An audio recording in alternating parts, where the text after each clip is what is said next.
Minsan pa po nating purihin ang Panginoon. Purihin po natin ang Panginoon sa umaga pong ito. Karapat-dapat po siyang tumanggap ng ating pong mga papuri at mga pasasalamat. At nawa ay galing po sa taos na puso ang ating pong mga awitan at mga handog po. Ngayon naman po ay makikinig po tayo ng kanyang salita at bago po ang lahat ay muli po inaanyahan ko po muna tayong lahat na manalangin. Aming dakilang Diyos, nagpapasalamat kami sa umagang ito sa kaloob ninyong buhay, sa kaloob ninyong kalakasan, sa kaloob ninyong katatagan sa aming mga pisikal na katawan at mga diwa, kung bakit kami narito ngayon sa inyong harapan ay dahil lamang sa inyong biyaya at kagandahang loob. Salamat dahil nakapaghandog kami, Panginoon, at nawa ay maging katanggap-tanggap nga sa inyong harapan ang lahat ng mga ito. Ngayon naman kami, Panginoong Diyos, ang kausapin ninyo, Panginoon. Kami ang inyong pagpalain sa pamamagitan ng kapahayagan ng inyong mga salita. Patuloy na kayo ang kumilos, ang inyong banal na spirito ang siyang manguna sa aming kalagitnaan upang ang bawat isa ay maliwanagan, Panginoon, at mapaalalahanan, higit sa lahat mabigyang inspirasyon sa amin pong buhay at lakad bilang mga mananampalataya dito po sa lupa. Kayo ang siyang sumama sa amin, Panginoon, at kayo ang magbantay sa aming mga puso at isipan sa oras na ito. At nawa sa pagtatapos ng gawain namin, Panginoon, ay kayo lamang ang siyang maitanyag sa bawat isang buhay na naririto. Purihin ka at sambahin ang ngalan mo, Panginoon. Ito ang aming dalangin sa pangalan ng aming Panginoong Jesus. Amen. Purihin po natin ang Panginoon. Noong nakaraan pong linggo, atin pong narinig ang napakahalagang katotohanan ukol pa rin po doon sa muling pagkabuhay ng ating Panginoong Hesukristo at ang mga makapangyarihang saksi ng mga buhay na nabago dahil po sa pangyayaring ito. Pinipresenta po nito ang isang napakasimple pero napakahalagang ebidensya ukol doon sa katotohanan po patungkol kay Kristo Jesus. Sa kanya pong muling pagkabuhay magmula sa kamatayan. Kung paanong ang mga ordinaryong tao, mga simpleng tao, nung kapanahunan pong iyon, ay nabago po. Galing sa kanilang dating pagkatao at kaugalian, sila po ay naging magiting, naging bold po, na mga mananampalataya ni Kristo, na siyang humubog at naghugis at nagbago ng mundo magmula noon hanggang sa magpakailan paman. Nakita po natin ang bagay na ito, at isa po nga ito sa mga katotohanan po na nagsasabi na talagang nalaman, nakita at naranasan ng mga taong ito ang muling pagkabuhay ng ating Panginoong Jesus. Sa pamamagitan ni Jesus, tayo rin naman ngayon ay nakakita, nakarinig at naliwanagan ayon sa kanyang kalooban. Tayo man ay nagkaroon ng buhay na pag-asa sa kanyang muling pagbabalik at sa atin din pong muling pagkabuhay. Napakahalaga nito para po sa ating mga mananampalataya. Dati na tayong lahat ay walang pag-asa, ngayon ay nabigyan ng panibagong pag-asa. Isang buhay na pag-asa na atin pong, alam mo po yun, na atin po talagang mapapahalagahan at mapag-iingatan. Ang pag-asang ito ay higit pa po sa mga paghahanap lamang po natin ng mga tugon sa atin pong mga pangangailangan sa pangkasalukuyang panahon. Ito po ang pag-asa ng higit pa po sa anumang bagay na maaari nating isipin o asamin. At ang pag-asang ito ay matatagpuan lamang, wala nang iba kundi sa ating Panginoong Hesukristo. Ang lahat ng bagay sa buhay natin bilang mga mananampalataya ay umiikot po sa Kanya. Natutupad po sa Kanya at tayo po ay nabibigyang biyaya sa pamamagitan lamang din niya. The hope of the Christian is not in any mere thing, not in an idea, not in a principle, not in a dream, or not even in wishful thinking. The hope of the Christian is only found in a person. Sa atin lamang po yun magiging totoo. Sa atin po masasabi na ang pag-asa natin ay nasa isang person. At siya po ay si Jesus. No? Dahil kung alisin po natin siya, kung aalisin po natin sa usapan o sa kwento ang ating Panginoong Hesukristo, admittedly wala na po tayong pag-uusapan pa. There's nothing else to be done or to be said because everything is found only in Jesus Christ. Kay Kristo, meron tayong pag-asa at hindi lamang tayo, pero pati na rin ang mga taong nawawala ng pag-asa hanggang sa kasulukuyang panahon. Maaari din silang magkaroon ng pag-asa dahil sa Kanya. Ang mensahe po natin sa umagang ito, ang pamagat po ay Our Hope in Jesus Christ. No? Our hope in Jesus Christ. No? Mga kapatid, mga panauhin, kailangan nating laging ituon ang ating paningin, ang ating mga puso, ang ating mga pananampalataya tanging kay Jesus lamang. Siya lamang ang ating pag-asa sa buhay na ito, sa kasalukuyan at sa buhay natin sa hinaharap. Ipinahayag na ng Biblia ang pag-asang ito, ang tunay na pag-asang ito, at hindi ito matatagpuan sa anumang pong bagay dito sa lupa o sa anumang bagay na maaari nating gawin. No? Basahin nga po natin bilang panimula ang nasusulat sa aklat po ng Kolosas, Kabanata 1, 15 hanggang 20. Sabi po, si Kristo ang larawan ng Diyos na di nakikita. Siya ang panganay na anak at pangunahin sa lahat ng mga nilikha. Sapagat sa pamamagitan niya ay nilikha ang lahat ng nasa langit at nasa lupa, nakikita man o hindi. Pati ang mga espiritual na kapangyarihan, paghahari, pamamahala at pamumuno. Ang lahat ay nilikha ng Diyos sa pamamagitan niya at para sa Kanya. Siya ang una sa lahat at ang buong sansinukob ay nananatiling nasa kaayusan sa pamamagitan niya. Siya ang ulo ng iglesia na Kanyang katawan, siya ang pasimula, siya ang panganay na anak, ang unang binuhay mula sa mga patay upang siya'y maging pangunahin sa lahat. Sapagat minarapat ng Diyos na ang buo niyang kalikasan ay manatili sa anak at sa pamamagitan ng anak, niloob ng Diyos na ang lahat ng bagay, maging sa langit o sa lupa, ay makipagkasundo sa Kanya. Pakikipagkasundo sa pamamagitan ng pag-aalay ng anak ng Kanyang dugo sa krus. No? Wala po, again, ito po ay pawang katotohanan. Kung wala po si Kristo, wala po tayong pag-uusapan. No?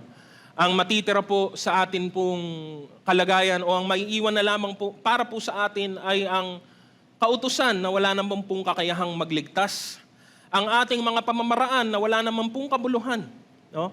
And everything will stay as it is without hope and without salvation. No? Maliwanag na mayroon pong pinapatukuyan ang Biblia ukol po sa ginawa ng ating Panginoong Hesukristo. No? Opo, napakahalaga ng kanyang muling pagkabuhay, napakahalaga ng kanyang ng kanyang pagkamatay sa krus. Pero let us not reduce everything to the bare minimum. No? Pag inisip natin si Kristo, wag nating isipin ang isang aspeto lamang ng kanyang buhay, isipin natin ang pangkalahatan. Because without one, there cannot be another.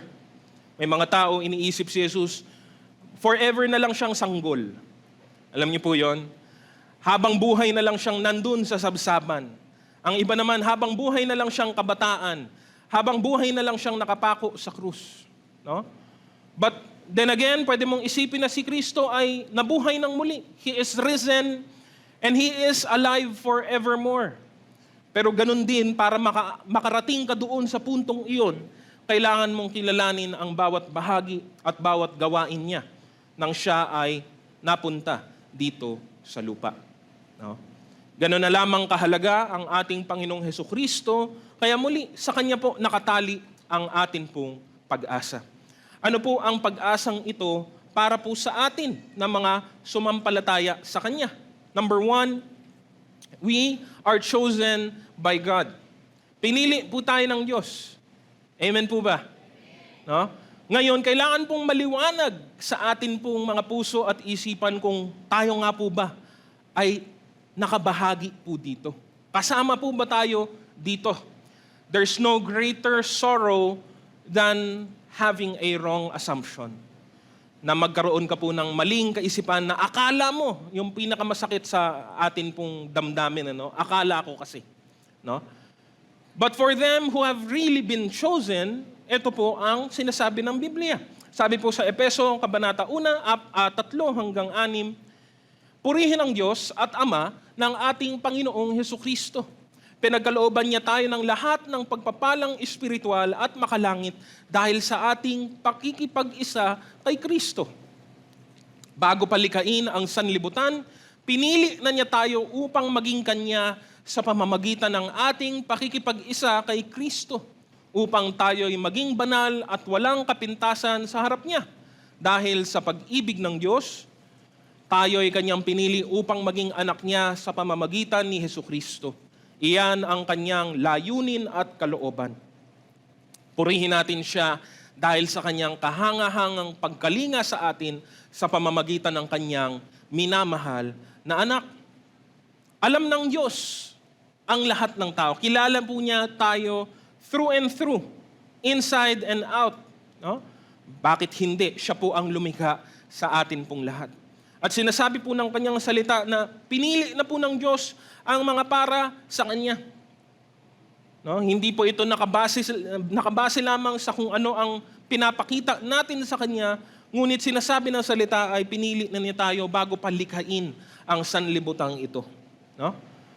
Ang kalooban ng Diyos, ang Kanyang pagpili, ang Kanyang desisyon ay tanging pawang sa Kanya po lamang. Wala siyang ginagawa ng wala pong dahilan, nang wala pong patutunguhan po everything happening, everything that will ever happen, God already knows will happen because God Himself has allowed it to come to pass. No? Bago pa man likhain ang anumang bagay, alam na po ng Diyos ang lahat. No?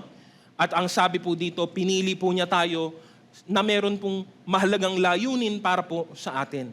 Letter A is to be set apart. No? To be set apart is to be, sa mas madaling salita, o depende kung ano po ang mas pamilyar po sa atin, is to be holy. Because holiness or being holy as described in the Bible is to be set apart. Nakahiwalay po. No? To be holy and blameless in the sight of God. No? Tayo po ay nakahiwalay dahil po ganun po ang Diyos pagka siya po ay inihambing sa lahat ng ibang mga bagay na Kanyang nilikha. No?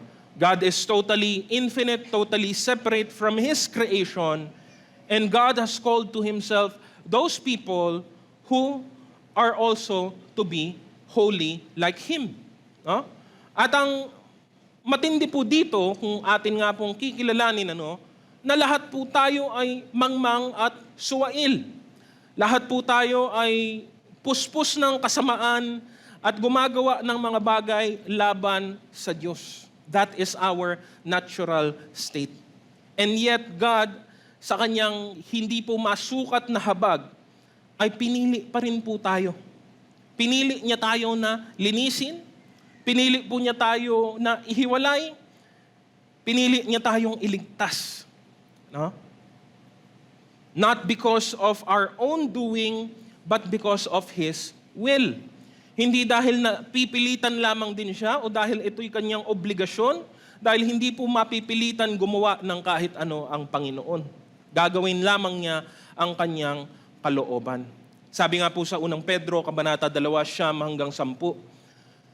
Sabi po dito, ngunit kayo ay isang lahing pinili, grupo ng maharlikang pari, isang bansang nakalaan sa Diyos, bayang pag-aari ng Diyos upang magpahayag ng mga kahangahangang ginawa niya. Siya ang tumawag sa inyo mula sa kadiliman patungo sa Kanyang kahangahangang kaliwanagan. Kayo'y hindi bayan ng Diyos noon, ngunit ngayon kayo'y bayang hinirang niya. Noon pinagkaitan kayo ng habag, ngunit ngayoy tinatanggap na ninyo ang Kanyang habag. Pinili tayo ng Diyos, makasalanan man po tayo, para tayo ay linisin, para po tayo ay pawalang sala. Na ganun, sa ganung paraan, wala pong sino man no? Sa ilalim ng lupa, sa lupa o kahit sa langit ang makapaghahatid ng anumang laban sa atin. Napakaganda ng larawan pong ito na kilalang kilala sa isang pagkakataon sa lumang tipan po sa aklat po ng Zacarias kabanata 3, 1-5. Ang sabi po dito, ipinakita sa akin ni Yahweh ang pinakapunong paring si Josue na nakatayo sa harapan ng anghel ni Yahweh. Siya ay paparatangan ni Satanas na nooy nasa kanyang kanan. Sinabi ng anghel ni Yahweh kay Satanas, hatulan ka nawa ni Yahweh, Satanas. Hatulan ka nawa ni Yahweh na pumili sa Jerusalem. Ang taong ito ay gaya ng isang patpat na inagaw sa apoy. Nakatayo si Josue sa harapan ng anghel at ang suot ay maruming damit. Sinabi ng anghel sa mga naroon, hubarin ang gulanit niyang kasuotan. Bumaling siya kay Josue at sinabi, nilinis na kita sa iyong kasamaan at ngayoy bibihisan ng magarang kasuotan. Bumaling muli ang anghel sa kanyang mga inutusan at sinabi, suotan ninyo siya ng malinis na turbante. Gayon nga ang ginawa nila at binihisan nila si Josue habang nakamasid ang anghel ni Yahweh. Satan stands ready to accuse. No, yun naman po talaga ang kanyang gawain, ang kanyang trabaho, no? He was to condemn Joshua, no? In this instance po sa isang pangitain ni Zacarias. Pero bago pa siya makapagsalita, bago pa niya mahamak ang pinakapunong saserdoteng ito, una na siyang sinuway ng Diyos at pinalitan niya at inayos niya ang kasuotan, ang kalagayan ni Josue. Muli, ito'y nagsisimbolo ng mga mas malalalim na bagay. Hindi lamang po literal na damit, kundi yung kalinisan ng atin pong kalooban. Dahil lahat po tayo ay tumatayong marumi sa harapan ng Diyos. Sobrang dumi na hindi natin kayang alisin o linisin sa ating mga sarili. Ang Diyos ang naglinis sa atin. No? Kaya wala na pong anumang laban ang sino man, laban po sa mga mananampalataya, laban sa anak ng Diyos. Dahil tayo po ay nilinis na ng Panginoon.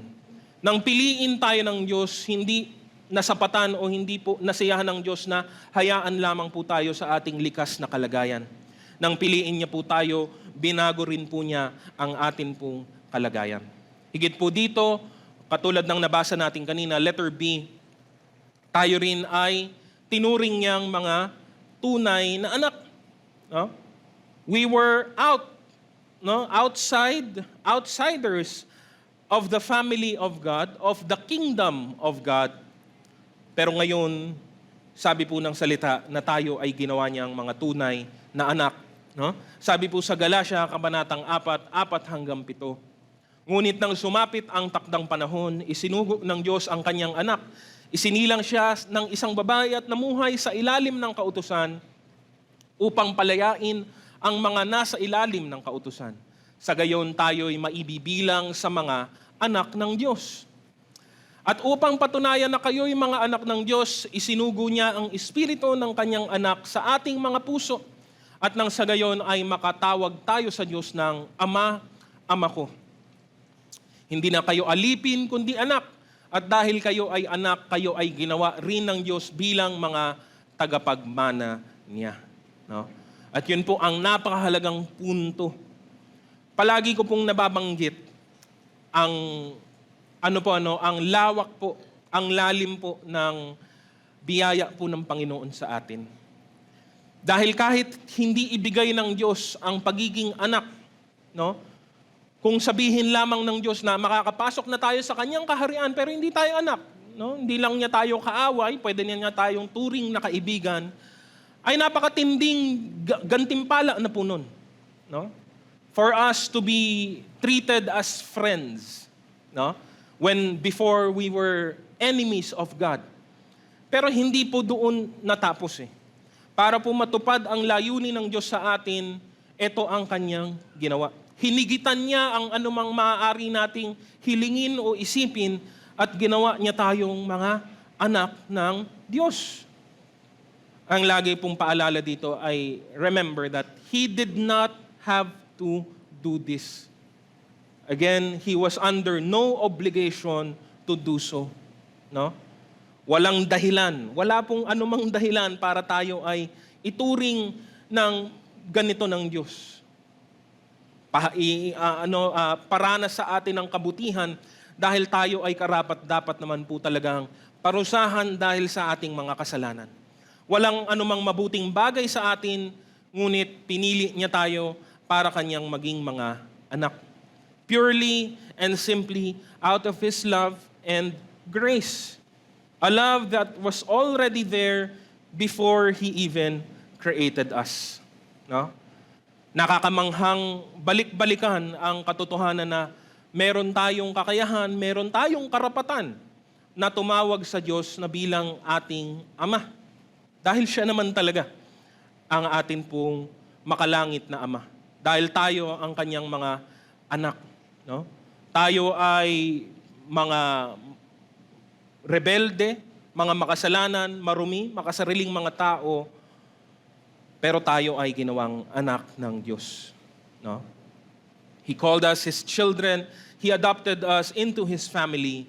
And it's still amazing to us and to me how this all came to pass. We now have a genuine relationship with the Father through Jesus Christ. No? At dahil nga anak, nandun po ang lahat ng pribilehyo ng pagiging anak natin. No? Kasama na po yung pagiging tagapagmana ng kanyang kaloob. When we talk about hope, we should be perfectly clear on what the object of our hope is. No? Meron kang pag-asa. Ano yung pag-asa na ito? Dahil ang pag-asang walang katuturan, wala pong pinapatunguhan is not hope at all. No?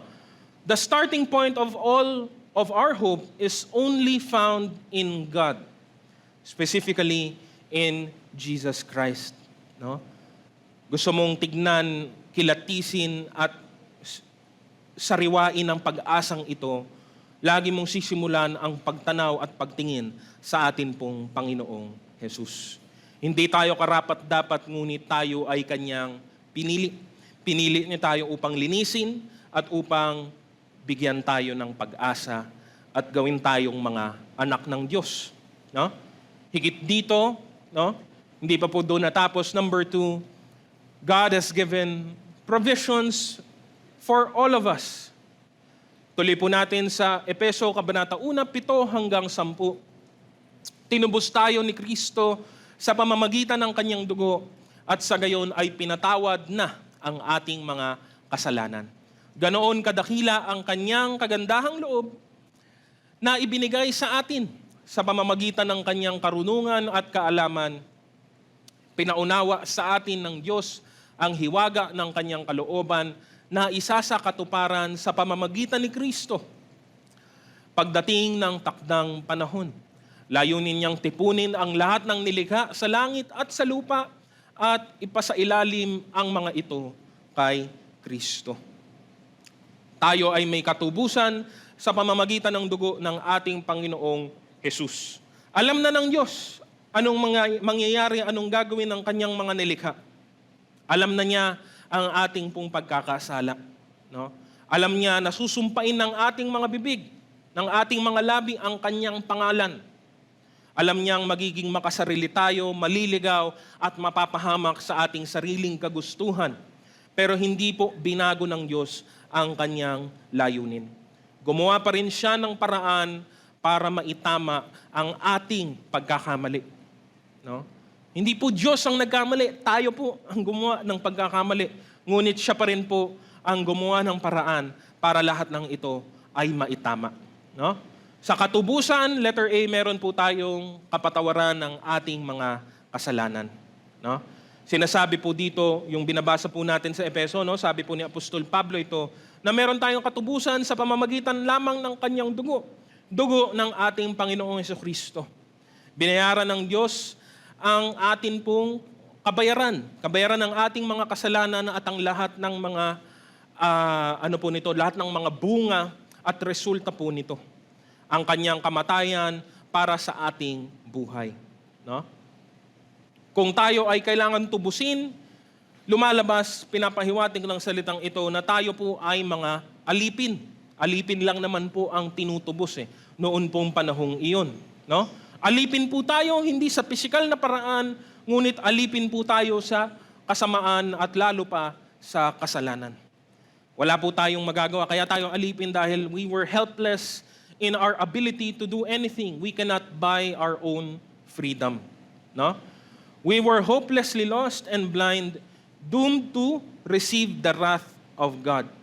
No? Pero sa pamamagitan ni Jesus, sa pamamagitan ng kanyang pag-ibig, siya ang naging handog, siya ang naging alay, alang-alang sa ating lahat. Binayaran niya ang atin pong pagkakautang sa pamamagitan ng kanyang dugo, sa pamamagitan ng kanyang buhay. Sabi nga po sa Hebreo Kabanata 11 hanggang 12, ngunit dumating na si Kristo, ang pinakapunong saserdote ng mabubuting bagay na narito na. At siya'y naglilingkod doon sa sambahang higit na dakila, walang katulad at hindi ginawa ng tao. Ang sambahang ito ay hindi sa sanlibutan ito. Minsan lamang pumasok si Kristo sa dakong kabanal-banalan at iyo'y sapat na. Hindi dugo ng mga kambing at guya ang kanyang inihandog, kundi ang sarili niyang dugo para mapatawad tayo sa ating mga kasalanan magpakailanman. No? This redemption is forever. It is eternal. No? Hindi na po kailangan ulit-ulitin, hindi po kailangan i-refresh. Alam niyo po yan, isa po yun sa mga nakakapanlumo sa maraming tao, no? Lalo na po sa mga government-mandated na mga documents po natin and IDs. Mayat-maya, taon-taon, kailangan mo pong magpa-renew. Sa atin pong kaligtasan at katubusan, hindi na po kailangan i-renew kahit kailan. As compared to the Old Testament way of sacrifices kung saan mayat-maya talaga kailangan pong maghandog ng mga hayop para lamang po magkaroon ng pampalubag loob sa kanilang mga kasalanan laban sa Diyos. Because of redemption in Jesus, because of His blood, we have received forgiveness from all of our sins. No? Kaya tayo ay malaya na. Tayo ay pinatawad na. At dahil po dito, tayo ay may kakayahan na lumayo na sa anumang pagkakasala. We are no longer obligated or compelled to sin against God. We are now set free. No? Kaya nga pagka pinag-uusapan po natin ang kalayaan, specifically sa kasalanan, hindi lang tayo pinalaya sa penalty. Hindi po tayo pinatawad sa pagkakautang natin. Higit po dito, pinatawad din po at pinalaya po tayo sa kapangyarihan nito sa atin. Hindi na po dapat tayo bumalik pa sa dati nating kalagayan. Dagdag pa po, sa ginawa ni Jesus sa Hebreo Kabanata 10 pa rin po, 22, ayon sa kautusan, halos lahat ng bagay ay nililinis sa pamamagitan ng dugo at walang kapatawaran ng kasalanan kung hindi sa pamamagitan ng pag-aalay ng dugo. No? Ang dugo po na ginamit, ang dugo pong hinandog, ay dugo ng ating Panginoon. No? Ano po ang probisyon sa atin ng Panginoon? Letter B, He has revealed to us His will. No? Sa pamamagitan ng katubusang ito, pinahayag ng Diyos ang kanyang kalooban, ang kanyang perpektong kalooban, na noon ay hindi natin nalalaman at naiintindihan. Hindi natin kayang unawain ang anumang bagay na galing po sa Diyos dahil gano'n na lamang po ang agwat at layo po natin sa Kanya. Kanina lamang nabanggit natin na tayo ay ginawang mga anak ng Diyos. Tayo ay maituturing ng mga tunay na anak at siya naman ang ating Ama. At sa kontekstong ito, madali po siyang maunawaan. Nang tayo ay pinatawad ng Diyos at tinawag ng Diyos, ginawa niya tayong anak at bilang mga anak, hindi na tayo tagalabas, kundi tayo ay bahagi na ng kanyang pamilya. Meron tayong buong karapatan sa pagiging anak, hindi na tayo bisita o panauhin lamang. No? Kaya sa kanyang pagtawag sa atin, inihahayag niya patuloy ang lahat ng bagay na mahalaga para po sa ating buhay bilang mga mananampalataya. Pinapahayag niya ang plano niya hanggat sa kaya po natin itong maunawaan. Hindi man po natin alam ang lahat ng bagay, pero sapat na ang kaalaman natin para po mamuhay ng maayos, mamuhay ng tahimik, mamuhay ng mabuti, at higit sa lahat ng kaaya-aya para po sa Kanya. No? The more we get to know God, the more we get to know Him as a person, the more we are acquainted to His desires, the more we desire to do what He desires. Ganun po ang anumang relasyon dito po sa lupa. Ganun din po ang atin pong relasyon sa Diyos. Dati malayo ang Diyos sa atin, malayong parang isang napakalalim na konsepto. Diyos, Panginoon. No? Pero ngayon, hindi na po siya malayo sa atin. Nauunawaan na po natin, naiintindihan na po natin ang kanyang kalooban. At higit sa lahat, sa pamamagitan din po niya, ay meron po tayong kakayahan na gawin ang lahat ng ito. Ano ang kwenta ng malaman mo ang kalooban ng Diyos kung wala naman itong epekto sa buhay mo? Bali, wala po ito. Pero sa kapahayagan ng kalooban ng Diyos, nalalaman po natin ang lahat ng bagay na ukol sa atin pong mga buhay at gawain. Pangunahin na nga po dito ang sinabi din po ni Apostol Pablo sa Aklat po ng Roma, Kabanata 12, 1 hanggang 2.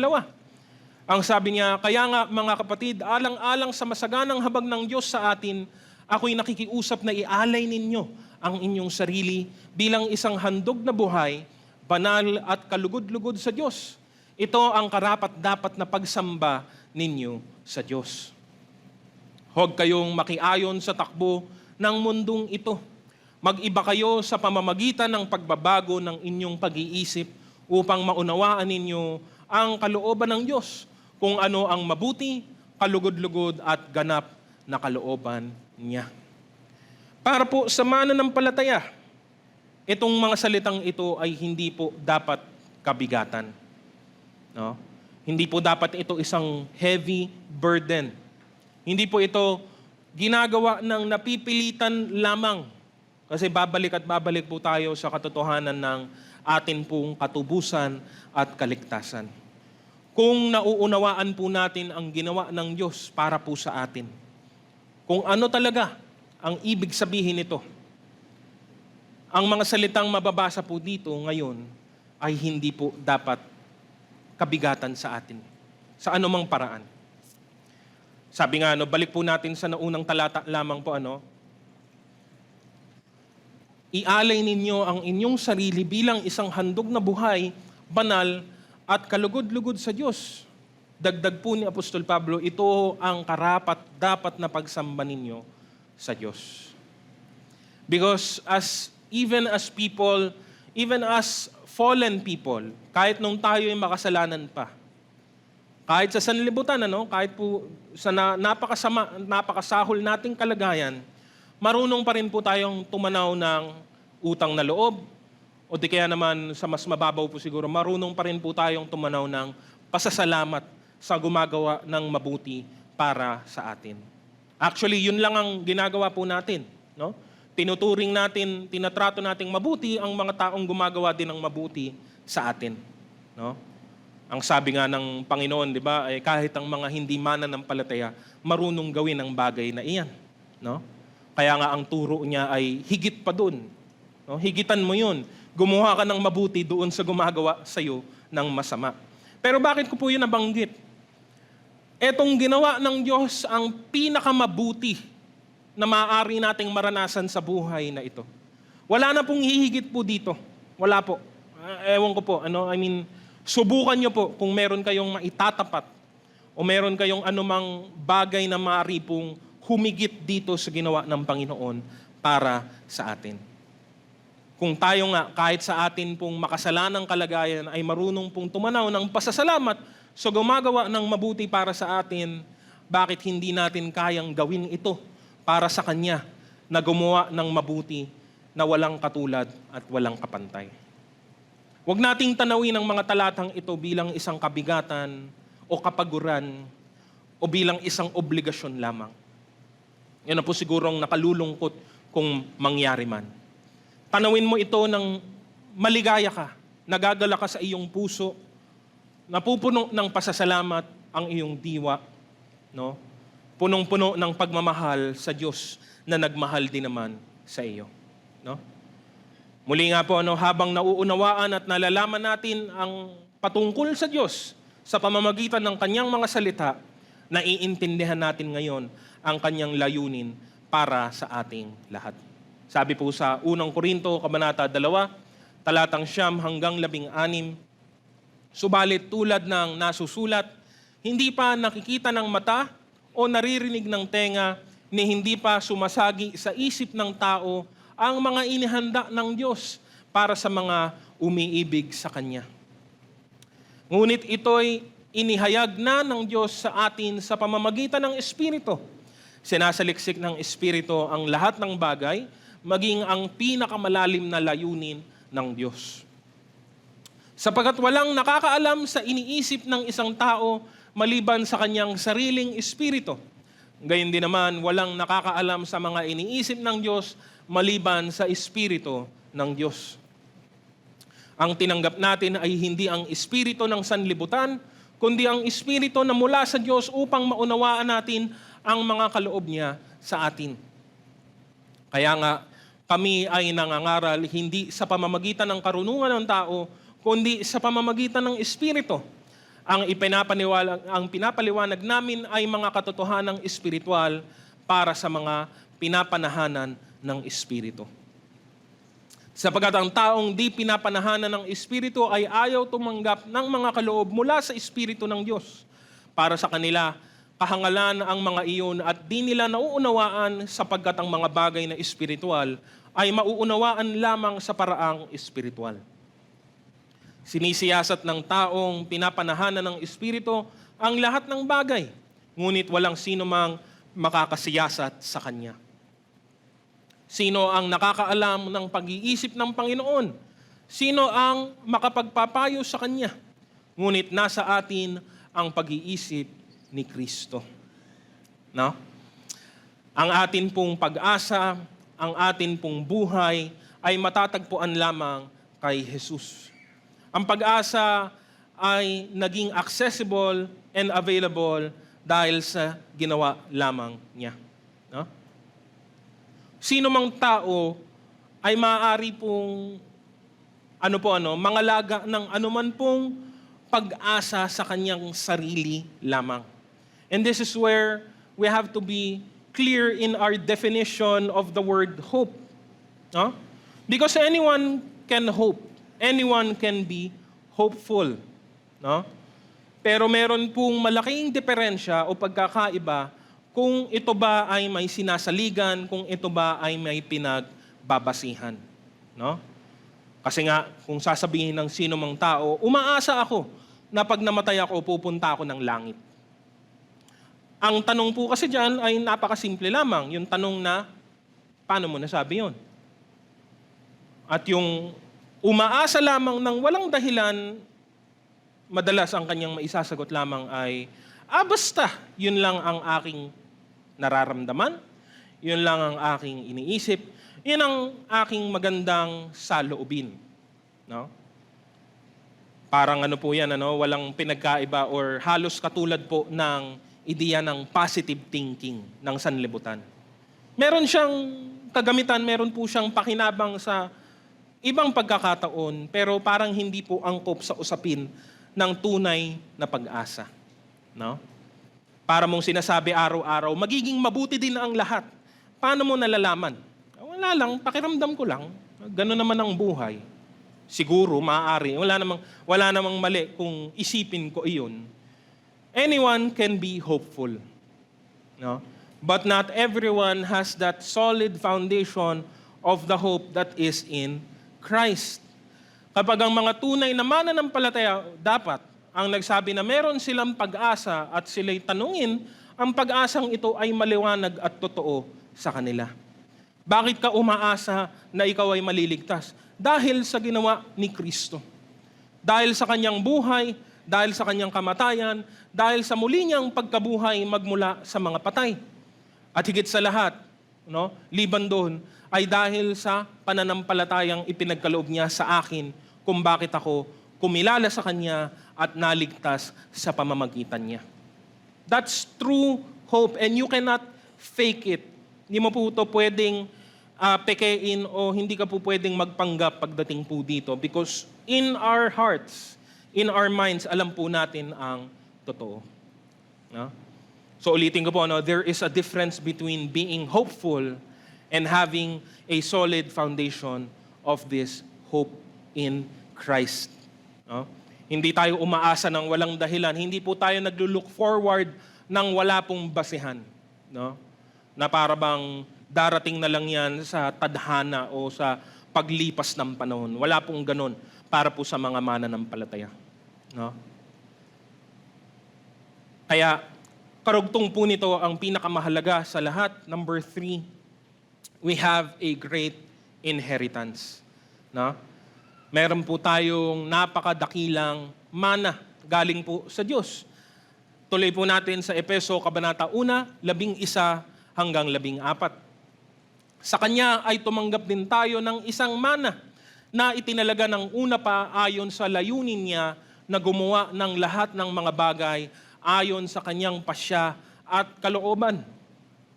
Tayong mga unang umasa sa Kanya ay pinili niya upang parangalan ang Kanyang kalwalhatian. Kayo man ay naging bayan ng Diyos matapos ninyong marinig ang salita ng katotohanan, ang magandang balita na nagdudulot ng kaligtasan. Sumampalataya kayo kay Kristo, kaya't ipinagkaloob sa inyo ang Espiritu Santo na ipinangako ng Diyos bilang tatak ng pagkahirang sa inyo. Ang Espiritu ang katibayan na makakamit natin ang mga pangako ng Diyos para sa atin hanggang sa makamtan natin ang lubos na kaligtasan. Purihin natin ang Kanyang kalwalatian. Sige nga po, purihin natin ang Panginoon sa Kanyang kalwalatian.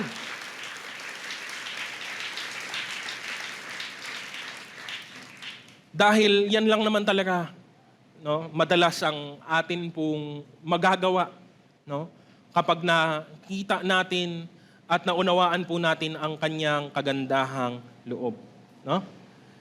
Meron po tayong mana, ang sabi po ng salita ng Diyos, bilang mga anak ng Diyos. Kaya napakahalaga ng pagiging anak ng Diyos. Kasi doon po dinudugtong ng Panginoon ang kahulugan ng lahat ng mga bagay na ito. Bilang mga anak na tatanggap ng mana sa kanilang magulang, ganun din bilang mga anak ng Diyos, tatanggap tayo ng inheritance galing po sa atin pong makalangit na Ama. At ang nakakatuwa pong isipin, even if we were only adopted as children, God treats us as His own children kasi nga naman, tinubos nga tayo sa pamamagitan ng dugo ni Kristo. Si Jesus ang tunay na anak. Siya lang naman talaga ang tanging anak, ang bugtong na anak. Pero sa pamamagitan ni Kristo, siya ang naging una sa magkakapatid. Siya ang sa pamamagitan niya tayo ay nagkaroon ng access sa lahat ng benefits and privileges ng pagiging anak. His inheritance is now our inheritance. His resurrection can now be our resurrection. His place in the kingdom of God is now our place as well. Tayo ay tinuturing ng Diyos bilang mga anak. At ito po ay hindi po biro, hindi po mababaw na bagay. Ito po ay lubos-lubusan at buong-buo. Ang mana natin hindi po lupa, hindi po pera, hindi man anumang bagay na pansamantala. Binigay sa atin ang isang bagay na wala pong makapapantay dito. Ito ang pinapatukuyan ni Jesus nang sabihin niya ang mga salitang ito sa Mateo Kabanata 6, talatang 11 hanggang 20. Sabi niya, huwag kayong mag-impok ng mga kayamanan dito sa lupa. Dito ay may naninirang insekto at kalawang at may nakakapasok na magnanakaw. Sa halip mag-impok kayo ng kayamanan sa langit, Dooy walang naninirang insekto at kalawang at walang nakakapasok na magnanakaw. Ang manang ito ay walang iba kundi ang langit, kung tawagin natin, ang buhay na walang hanggan, kapiling ng atin pong Panginoon. Wala na pong hihigit po dito. Nothing can compare, nothing can take its place. Sabi po ng salita, letter A, it is imperishable and unfading. Hindi po ito nasisira at hindi po ito kahit kailan mawawala o mababawasan. Ang mana natin kay Kristo ay hindi po makokorrupt, hindi po magde-decay. Kabaliktaran ng lahat ng bagay dito po sa lupa. Everything in the world, even us people, are constantly decaying and falling apart. Everything, no? Wala po talagang permanente sa mundo pong ito. That's why our treasure should be in heaven, no? Dahil hindi po ito maapektuhan ng alinmang mga bagay na ito, no? It will never be taken away from us. What we have in Christ is free from any corruption or decay. Sabi po ni Apostol Pedro sa unang Pedro, Kabanata 1, talatang 3 hanggang 5, pasalamatan natin ang Diyos at Ama ng ating Panginoong Hesukristo.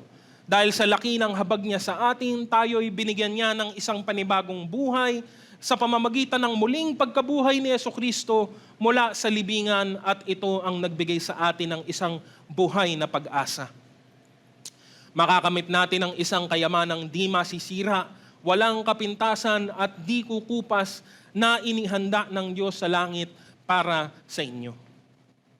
Sapagkat kayo'y sumasampalataya, iingatan kayo ng kapangyarihan ng Diyos habang hinihintay ninyo ang kaligtasang iyan na ihahayag sa katapusan ng panahon. Nakakatuwa na sa maraming pagkakataon sa bagong tipan, paulit-ulit tinukoy ng mga alagad ng Panginoon ang patungkol sa manang ito, patungkol sa buhay na walang hanggan na atin pong tatanggapin sa dakong huli, no? Sa dakong itinakda ng Panginoon. Na lagi nilang binabanggit at pinapaalala na ito'y hindi masisira, hindi mawawala, hindi po mananakaw ng anumang bagay ng sino mang tao sa habang panahon. No? They reaffirmed time and time again because yun po yung nakakatakot dito sa mundo. No? In the world, there is no real security, no? Meron lamang pong semblance nito, meron lamang pong anino nito dito. Pero at any time, at any point, at any place, pwedeng lahat ng meron tayo ay mawala. Lahat ng atin pong napag-ipunan at napaghandaan ay gumuhong lahat. No? And how unfortunate or how scary it would be kung ang mana natin sa langit ay ganoon din, no?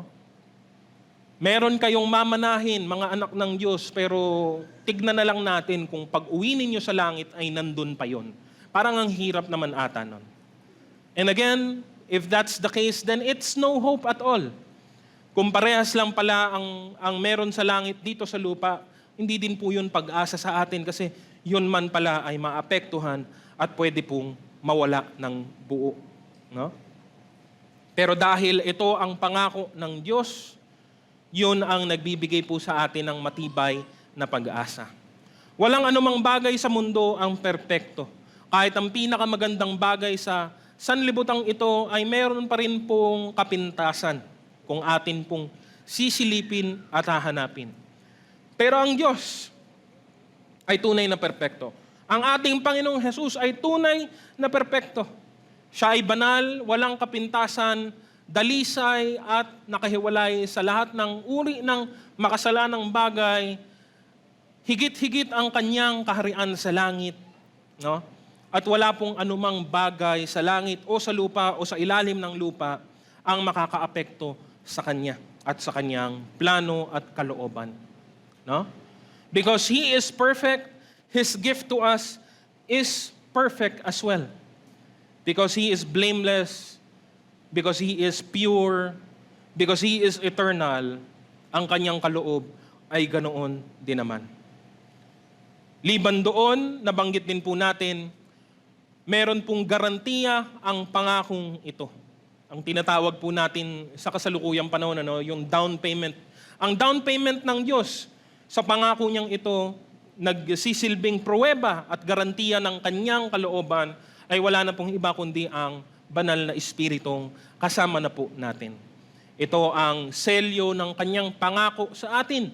At gaya ng nabanggit ni Apostol Pedro, siya po ang mag-iingat at magpapatibay sa mga anak ng Diyos hanggang sa dumating ang araw ng kanilang pagtanggap ng mana. No? Kaya naman, letter B, ito po ang naghahatid sa atin ng kalakasan at ng katatagan para po makapagpatuloy. No? Ang pag-asa natin kay Kristo, hindi lamang po para po sa hinaharap na malayo. Hindi natin alam kung gaano pong kalayo pa ang langit. No? Wala po tayong, as far as we know, ang sabi po ng Bible ay huling mga dako na, huling panahon na po. Matagal na po yan. No? Pero realistically, wala po tayong idea kung kailan po ito. Pero ang pag-asang ito ay hindi lamang po para doon sa malayo, pero para din po sa ating buhay sa kasalukuyan. No? There are even more benefits accessible to us even now in our daily lives. No? Pero kahit nga po, ang paalala po ng pag-asa ng Diyos sa atin po, kung pinangako ng Diyos, pakinggan niyo pong mabuti, kung halimbawa lamang po, sakali lamang po, sinabi ng Diyos, pinangako ng Diyos, ang langit para sa atin. Pero sabihin po niya, na magmula sa araw ng iyong espiritual na kapanganakan hanggang sa araw ng iyong pisikal na kamatayan, ay magdaranas ka ng pagdurusang walang katulad at walang kapantay. Makakaranas ka ng napakatinding kapahamakan, kahirapan at kalungkutan sa buhay mo magmula sa araw ng iyong pananampalataya hanggang sa araw ng iyong kamatayan. Heaven and eternal life will still be worth it. Kahit na sabihin ng Diyos ang mga salitang ito, hindi ako tatanggi, ni hindi ako aatras. Hindi ko sasabihin na, ay ganun ba, maghihirap ako hanggang mamatay ako? Pag-isipan ko muna. Ay ganun ba, maghihirap ako? Balikan kita. No. Even then, heaven is still a joy. Kung yan ang sinabi ng Diyos, tatanggapin ko pa rin po ang langit. Aasamin ko pa rin po ito because nothing can compare with heaven. Pero, hindi naman ganoon ang sinabi ng Diyos. Hindi naman tayo, okay, hintayin nyo na lang yung good news sa dulo, pero habang nabubuhay kayo, puro kahirapan at hinanakit ang mararanasan ninyo. Hindi po, ganoon ang sinasabi po sa atin. No? Because our inheritance for tomorrow guarantees us a hope of glory that gives us joy, that gives us confidence, that gives us boldness, that gives us peace, even in the face of opposition and affliction. Nagpapalakas at nagpapatatag ito sa atin sa kasalukuyang panahon. Pagamit-gamit po siya sa buhay natin ngayon.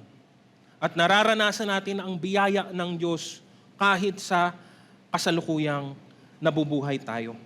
Sabi po ni Apostol Pablo, 2 Korinto, Kabanata 4:16 hanggang 18, kaya't hindi kami nasisiraan ng loob kahit na humihina ang aming katawang lupa. Patuloy namang lumalakas ang aming espiritu araw-araw. Ang bahagya at panandaliang kapighatiang dinaranas namin ngayon ay magbubunga ng kagalakang walang hanggan at walang katulad. Kaya't ang paningin namin ay nakatuon sa mga bagay na di nakikita at hindi sa mga bagay na nakikita. Sapagkat panandalian lamang ang mga bagay na nakikita, ngunit walang hanggan ang mga bagay na di nakikita. Ganon din po kung babaliktarin po natin, kung papipiliin tayo ng Panginoon na masiyahan sa kasalukuyang panahon o makatanggap ng lubos-lubos na kagalakan sa presensya niya sa kalangitan, well, pipiliin ko pa rin po ay langit. Dahil anumang ganda o buti na meron dito sa lupa, ano po, ay pansamantala at panandalian pa rin po. No? Naranasan na natin ito. Nakita na natin ito. Ang hirap, ang dusa na kailangan nating harapin sa araw-araw. Everywhere in the world, in our lives, there is unrighteousness. There is injustice. There are temptations. There are conflicts. There are deceptions and many, many more horrible, horrible things. No? Ano pa bang aasahan natin sa isang sanlibutang nahulog sa kasalanan? Even now, there is political, economic, and even environmental unrest. No? Lahat po tayo nakatutok sa sa pag-asa po Laging namamalita ng heat index araw-araw. No? Ano kaya ang pinakamainit? And it's real. It's not a joke. It's not something na para mong pwedeng tratuhing mababaw na bagay lamang. Nararanasan natin ang lahat ng mga hirap na ito. There is uncertainty every day. No? Hanggang kailan kaya magiging maayos at payapa ang buhay dito sa lupa? But a Christian is never hopeless or lost.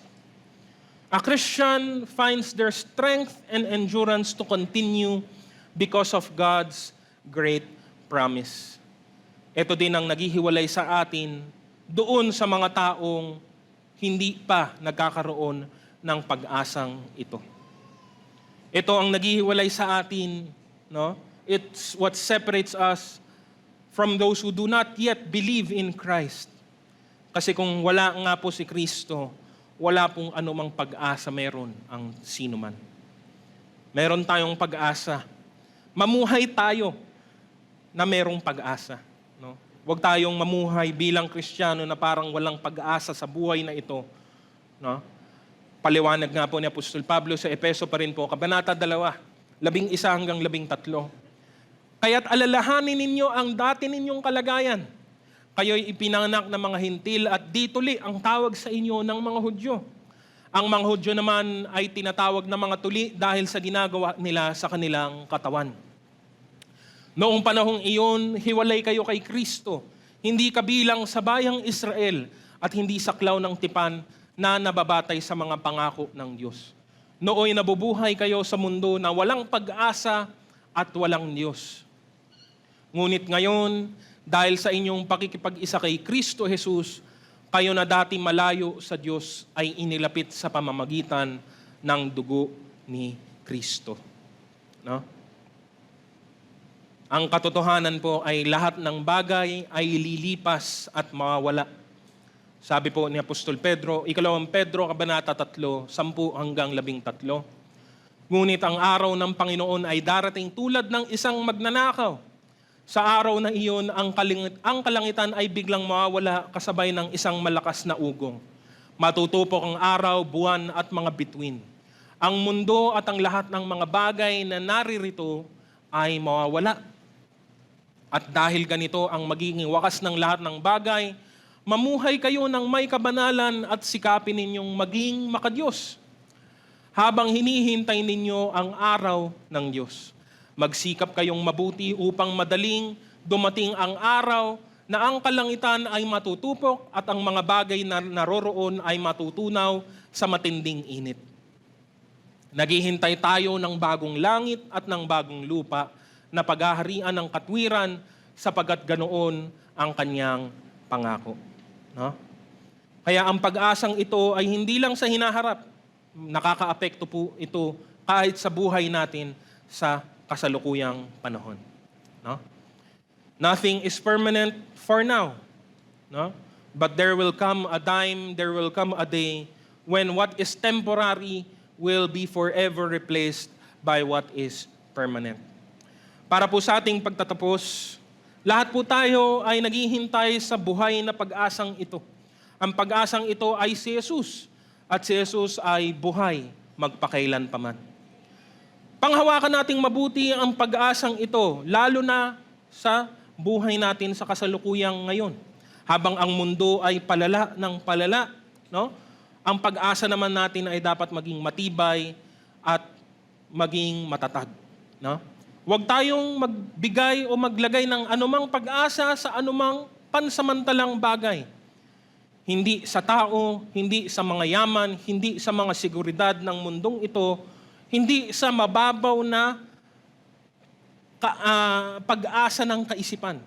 No? Katulad ng sinasabi po natin kanina, sa tingin ko, magiging mabuti din ang lahat. Our hope is not just wishful thinking. Our hope is in God and His promises. Umasa tayo sa Diyos na ginawang posible ang buhay magmula sa kamatayan. Kaya sa ganong paraan, hindi dapat tayo mawala ng pag-asa kahit kailan, anuman ang mangyari. Ulitin ko po, no? Hindi po dapat tayo mawala ng pag-asa kahit kailan, ano paman po ang mangyari. Think of the worst thing that could happen to your life right now or in the future.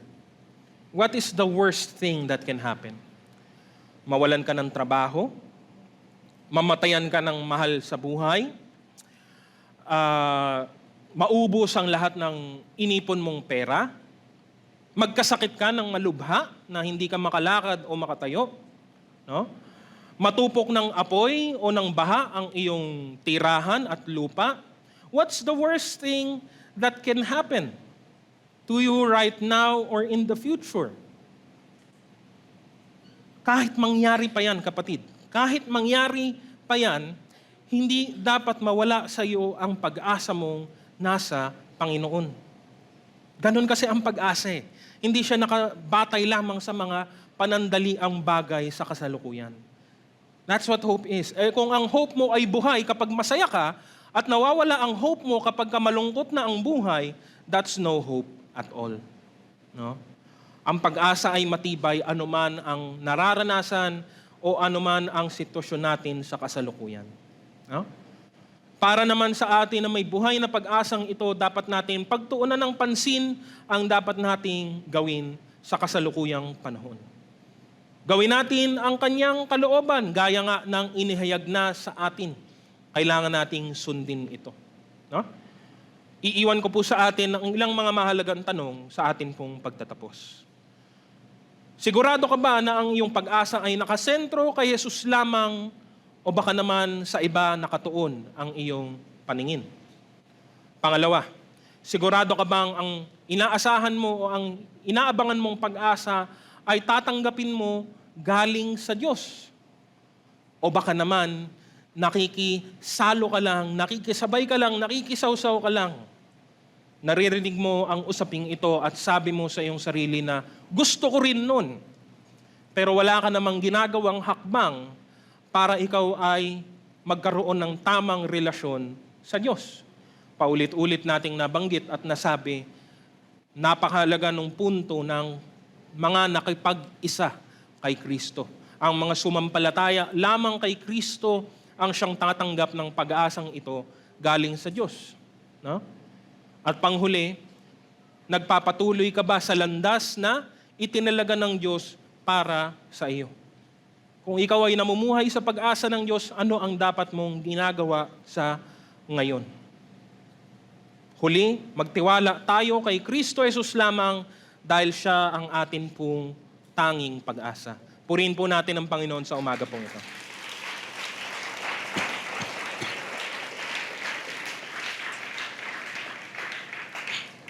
Inaanyahan ko na po ang bawat isa na tumayo at tayo po ay magtapos po sa panalangin at mamaya tanggapin po natin ang bendisyon. Nanalangin po tayo.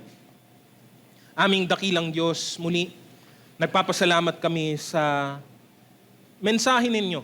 Hindi lamang sa mensahe ngayon, kundi kahit sa mga mensahe ninyo para sa amin sa buong buwan ng Abril. Napakahalagang sariwain namin sa aming mga puso at isipan ang aming Panginoong Hesus. Ang kanyang kamatayan, higit sa lahat ang kanyang muling pagkabuhay na naghatid sa amin ng isang matibay na sandigan, Panginoon, ng aming pananampalataya. Sa pamamagitan ng aming Panginoon, nakatanggap kami ng buhay na walang hanggan. Nakatanggap kami ng Espiritu Santo, no? Na siyang patuloy na tumutulong at gumagabay sa amin. At sa kahuli-hulihan nga, tumanggap kami ngayon ng isang pag-asa na hindi po masisira o mawawala o mananakaw ninuman. Nagpapasalamat kami dahil ito ang dahilan kung bakit kami nakapagpapatuloy, Panginoon. Kung bakit kami may lakas at sigla na humarap sa araw-araw kahit na mahirap at kahit na marami pong mga suliranin sa mundo. Patuloy na pagtibayan niyo ang aming mga puso, ang aming mga isipan, at palakasin ninyo kami, Panginoon, para amin pong patuloy na sundin at gawin ang inyong kalooban habang nabubuhay kami dito sa lupa. Mapuno ng pasasalamat ang aming puso at ito naman din ang siyang makita ninyo sa aming mga gawa. Hindi lang kami magpuri sa pamamagitan ng aming mga labi, kundi magpuri kami sa katotohanan at sa amin pong pagsunod sa inyo. Nagpapasalamat kami at nagpupuri tanging sa inyo lamang, Panginoong Diyos. Itong lahat ay pinagkakatiwala namin sa pangalan ng inyong anak na si Kristo. Tanggapin po natin ang bendisyon. Pagkatapos ninyong magtiis ng maikling panahon, ang Diyos ng bukal ng lahat ng pagpapala ang siyang magbibigay sa inyo ng kaganapan, katatagan, at isang saligang matibay at di matitinag. Siya rin ang humirang sa inyo upang makihati kayo sa kanyang walang hanggang kalwalatian kasama ni Kristo. Sa kanya ang kapangyarihan magpakailanman at ang lahat ng pinagpala sa umagang ito ay magsabi ng Amen. Purihin po natin ang Panginoon at magbatayan po tayo sa bawat isa.